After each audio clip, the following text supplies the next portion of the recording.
휴먼 브랜드 11번째, 휴먼 브랜드로 리뉴얼. 브랜드를 만드는 일반적인 과정을 살펴보겠습니다.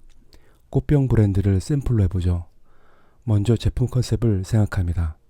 제품 컨셉은 모던한 꽃병, 르네상스 꽃병, 중세 꽃병 등 다양한 컨셉 중에 하나를 정합니다.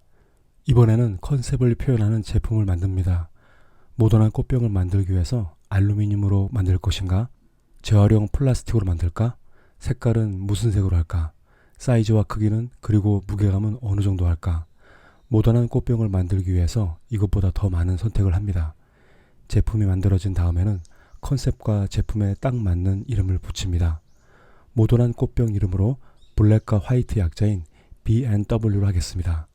제가 말씀드리고 싶은 것은 제품을 만들 때 첫 번째 시작과 마지막 완성이 컨셉이라는 거죠.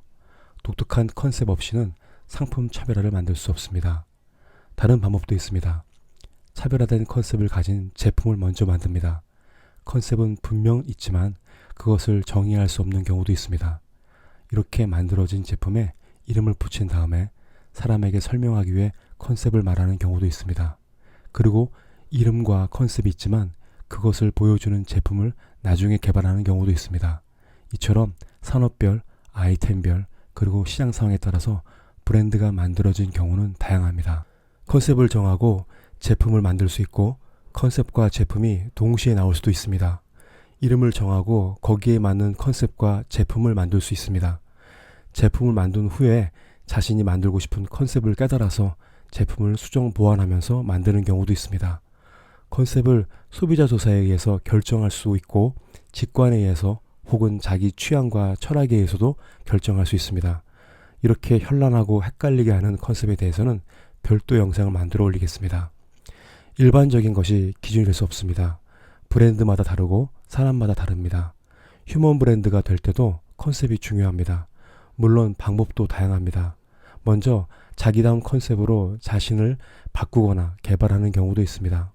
자기다움을 정하지 않고 천천히 자기다움 컨셉을 찾아가면서 개발할 수 있습니다. 저처럼 새로운 컨셉과 이름을 갖고 자신을 포맷시켜 새로운 자신을 만드는 경우도 있죠. 제가 말씀드리고 싶은 것은 브랜드나 휴먼 브랜드도 공식적인 컨셉 도출 방법은 없다는 것입니다.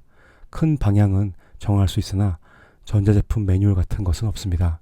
일반적으로 컨셉이 먼저 나오고 제품을 만듭니다. 자신의 과거를 전지적 작가 시점에서 돌아보고 이해해서 자기다움을 찾는 것은 어렵고 고통스럽습니다. 과거에 그 사람이 나인지 아니면 다른 사람을 흉내를 냈는지 혹은 어쩔 수 없이 결정한 것인지 알지 못합니다. 자신이 싫어하는 자신의 모습이 과거에도 있고 지금도 있습니다. 휴먼 브랜드가 된다는 것은 자기 개발이 아니라고 말씀드렸습니다. 자신이 브랜드가 되어보는 것입니다. 브랜드 지식으로 자신을 점검하는 것입니다. 지금 보고 있는 그림은 브랜드 리뉴얼 도표입니다. 브랜드는 뱀이 허물을 벗으면서 성장하는 것처럼 끊임없이 변화합니다. 포털 검색창에 수백 년 역사가 있는 브랜드를 검색하면 심볼, 네이밍, 제품 및 디자인이 계속 바뀌는 것을 볼 수 있습니다. 처음 런칭했던 브랜드 모습과 지금 모습이 완전히 다른 것도 있습니다. 성장하고 싶은 브랜드는 시장 경쟁 변화와 고객 변화에 따라서 크게 4개 시장을 선택하고 그 시장에 맞게 자신을 변화시킵니다. 레인포스는 기존 가치를 기존 고객에게 집중하는 것입니다. 이때 브랜드는 기존 고객에게 주는 메시지를 변화시키지 않습니다. 기존 고객에게 서비스를 더 강화하는 마케팅을 쓰죠.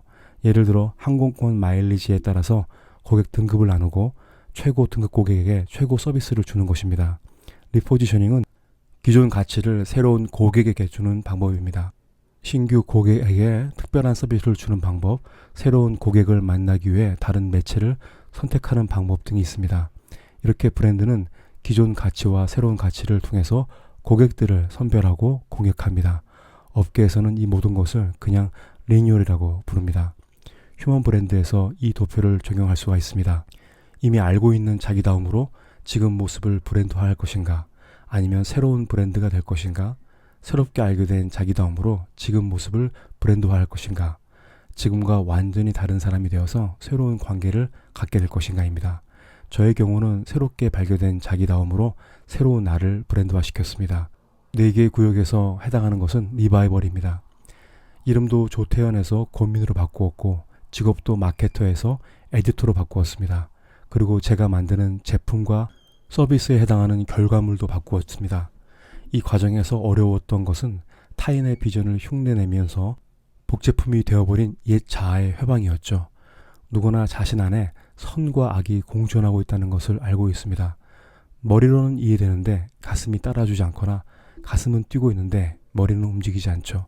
하지 말아야 하는데 하는 경우입니다. 불법 유턴을 하면 안 되는데 핸들을 돌립니다. 분명히 이것을 결정하는 것이 나다운 결정인데도 그렇게 하지 않습니다. 이것은 옳지 않다고 생각하지만 옳은 일을 하고 있다고 자기 자신을 속입니다. 이렇게 된 이유는 과거에도 반복되었고 지금까지 같은 경험을 만들었기 때문입니다. 한마디로 하고 싶지 않은 자신도 자신처럼 느껴지기 때문입니다. 치과에 갔는데 이런 광고 문구를 보았습니다. 치석은 이빨이 아닙니다. 믿겨지지 않지만 치석도 이빨이라고 생각하는 사람도 있다고 합니다. 우리도 자신이 원하지 않는 것을 합니다. 그것이 자신일까요? 아니면 세상에서 닳고 다른 또 다른 인격체일까요? 저는 제 안에서 저처럼 살고 있는 저에게 이름을 정해서 저와 분리시키는 작업을 했습니다. 예를 들어 저는 조태현이지만 제가 원하지 않는 행동을 하려고 하는 존재를 김기남이라고 불렀습니다. 이렇게 함으로써 저는 과거부터 습관적으로 자기답게 행동하지 않는 저에 대해서 분리해서 생각할 수 있습니다. 저는 제가 원하지 않는 저를 김기남이라고 부르는 대신에 제가 되고 싶은 사람을 선택해서 권민이라고 불렀습니다. 조태현의 컨셉과 이름을 버리고 싶었습니다. 조태현이 김기남을 만들어서 조태현을 휴먼 브랜드로 할 것인지 기존의 조태현은 버리고 권민을 브랜드로 할 것인지는 위에 나와 있는 브랜드 리뉴얼 도표에 따랐습니다. 저는 리바이벌을 원했습니다. 저는 다중 성격을 말씀드리는 것은 아닙니다. 당연히 하지 말아야 할 일을 하려고 하는 저의 게으름과 의지 박약한 부분을 남의 탓처럼 돌려 무너지지 않으려고 하는 것입니다. 예를 들어 휴일에 소파에 늘어서 TV를 보지 않겠다고 마음먹었습니다. 하루에 4시간씩 책을 읽겠다고 마음을 먹었는데 요즘 프로그램이 재미있어서 유혹을 참기 힘들죠. 그때 저는 나를 망치게 하려는 김기남을 찾습니다. 게으름 욕구를 김기남의 것으로 만들죠. 그리고 이렇게 물어봅니다. 권민이라면 어떻게 했을까? 당연히 원래 계획대로 했겠죠. 저는 권민을 따라갑니다. 제가 새로운 컨셉의 새로운 이름 그리고 새로운 제품을 선택한 이유는 과거 저에게서 쓸만한 것이 없었기 때문입니다. 1년 동안 저를 조사하면서 제가 찾은 인생 리듬은 창의성이었습니다. 뛰어난 창의성이 아니라 뭔가 새로운 것을 만들 때 저는 제가 되는 것을 느꼈습니다. 하지만 다듬어지지 않은 창의성은 매우 위험했고 항상 어려운 곳으로 저를 끌고 갔습니다. 한마디로 모험 인생을 살게 했죠. 안정지향적인 일보다는 새로운 일을 택하게 했습니다. 많은 실패를 경험하게 했고 저를 좌절시키기도 했죠. 저의 창의성은 브랜드로 보자면 상품과 서비스입니다. 이제 필요한 것은 어떤 컨셉으로 창의성이 자기다움의 차별화가 될 것인가입니다. 새술은 새 부대가 필요한 것처럼 이제 저는 새 이름이 필요했습니다. 좋아하는 감정을 설명하지 못한다면 그것은 사랑이라고 합니다. 일이 일처럼 느껴지지 않는다면 그것은 특권이죠. 남들에게는 일이지만 나에게는 일이 아닌 것을 찾는 것이 자기다움입니다. 이것이 브랜드에서 말하는 차별화 구축이죠. 저는 이름부터 사랑과 특권의 의미가 있는 차별을 가지고 싶었습니다. 저의 자기다움이 창의성이라는 것을 스스로 증명해야 합니다. 그래야만 신념이 생기죠. 신념을 가지면 행동할 수 있습니다. 무엇보다도 저의 창의성이 진짜인지 가짜인지를 검증해야 합니다. 남이 하는 것이 아니라 자신이 직접 확인해야 합니다.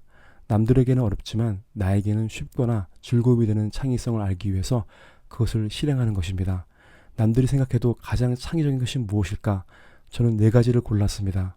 소설 쓰기, 전문 서적 쓰기, 그림 그리기, 그리고 음악 작사하기가 있었습니다. 5년 동안 책을 5권을 쓰기로 했습니다. 그리고 썼습니다. 마케팅 소설도 썼죠. 그림도 그려서 고급 액자에 넣어서 지인들에게 선물도 했습니다. 노래 작사도 관심이 있었습니다. 그런데 작사는 하면 할수록 피곤했고 몰입하지 못했습니다. 결국 작사 작업은 몇 번 시도하다가 리스트에서 제외했습니다. 저의 창의성이 예술적 창의성인지 문제 해결 창의성인지 아니면 아직 정의할 수 없는 창의성인지 확인하기 위해서 창의성에 관한 여러 책도 읽었습니다.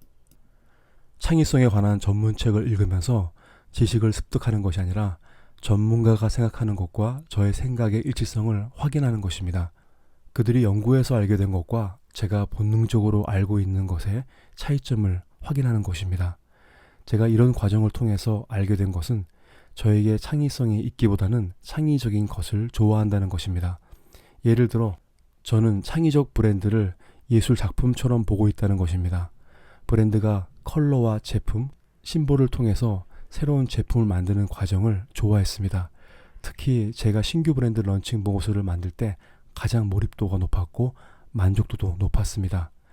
결국 저는 브랜드 창의성을 마음껏 누릴 수 있는 유니타스 브랜드 잡지를 만들었습니다. 제 안에서 흥미로 존재했던 그림 그리기는 심볼과 로고와 같은 디자인으로 바꾸었습니다. 나의 직업도 바뀌게 되었습니다. 휴먼 브랜드를 시작하기 전에는 기업의 마케터였지만 휴먼 브랜드 작업을 하면서 에디터, 문화기획자, 브랜드 컨설턴트, 그리고 브랜드 잡지 발행인과 편집장으로 바뀌었습니다. 그런데 여전히 남아있는 문제는 과거의 나, 분명 내가 아닌 타인이지만 나처럼 행동하는 나와 결별하는 일입니다. 그것은 저의 창의성을 막는 나쁜 습관, 태도, 그리고 선입견 같은 것입니다. 저는 옛사람처럼 행동하지 않겠다고 먼저 결심하는 것이 중요하다는 것을 알게 되었습니다. 휴먼 브랜드 작업을 한 지 20년이 넘었지만 여전히 제가 만나고 싶지 않은 김기남의 영향을 받은 조태현은 계속 제 주변을 서성거리거나 다시 제 안에서 역할을 할 때가 있습니다. 20년이 지난 다음에 알게 된 것은 조태현과 권미는 동시에 존재하고 죽을 때까지 함께 한다는 것이죠. 조태현과 헤어지기 위한 방법으로 가장 좋은 방법은 자기다움으로 구축된 진짜 권민이 되는 것입니다. 항상 권민처럼 살아가려고 노력하는 것이죠. 카리스마와 트라우마. 카리스마는 재능, 신의 축복을 뜻하는 그리스어에서 유래했는데 지금은 리더십, 매력, 영향력이라는 개념으로 사용하고 있습니다. 트라우마는 의학 용어로 외상으로 쓰이고 심리학에서는 정신적인 외상이라고 합니다. 일반적으로 생각하고 싶지도 않은 정신적, 육체적 충격이라는 의미로 사용합니다. 카리스마와 트라우마는 사람이 원한다고 선택할 수 있는 것은 아니죠. 브랜드도 약점과 강점이 있습니다. 브랜드는 자신의 약점을 강점으로 만들고 경쟁사의 강점을 약점으로 만드는 작업을 합니다. 이것이 마케팅과 브랜딩이죠. 예를 들어 보겠습니다. 러쉬라는 영국 브랜드는 동물보호 운동을 주도하는 브랜드입니다. 대부분 화장품 회사는 동물 실험을 했습니다. 사람이 화장품을 사용하기 전에 동물 실험을 해서 안전한 제품을 써야 한다고 한다면 러쉬는 치명적인 약점을 가진 브랜드입니다. 반면에 동물 실험을 하지 않고 안전한 제품을 만들어 사용해야 한다는 주장은 러쉬의 약점을 강점으로 변화시킬 수 있었습니다. 러쉬는 나라마다 동물보호 운동을 했고 동물보호단체를 도왔습니다. 결국 많은 화장품 회사가 동물실험 반대 운동에 동참하게 되었습니다. 가구 브랜드 이케아는 원가 절감을 위해서 소비자 조립이라는 방식을 택했습니다.